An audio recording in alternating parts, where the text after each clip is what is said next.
Even the United States imports millions of barrels per day of the kind of oil that it needs for U.S. refineries, which are built for the heavier sludge type of oil. So the U.S. both imports and exports oil.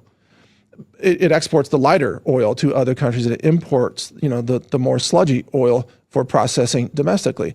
But on a global basis, all of that oil is taking a hit to the tune of about 20% or so, based on how much the Persian Gulf supplied the world's oil. Now, this is where you get into just straight up economics here.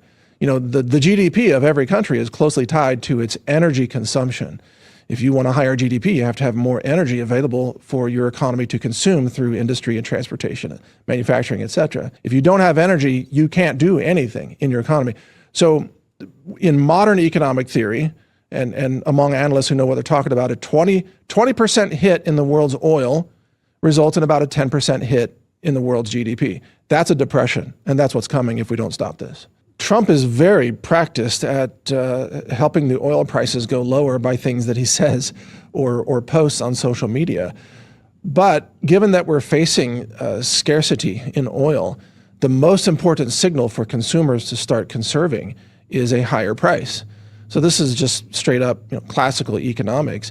A higher price signals to companies and transportation and consumers to use less of that commodity. But since the price is artificially low, and part of that is accomplished by releasing from the SPR as well, the price is artificially low, so people think, oh, I can just continue to use it the way I used to. And the problem is that the SPR will run out. And it's not just the oil, it's also things like lubricants, because these petroleum products, various distillates and so on that come out of the Persian Gulf, even polyethylene, for example, goes into all kinds of fibers and construction materials. Even helium. If you don't have lubricants, then you can't roll trucks down the highway. If you don't have lubricants or just engine oil or even grease and things like that for construction equipment, tractors and skid steers and track loaders, you can't build. You can't build data centers. You can't build homes. You can't transport anything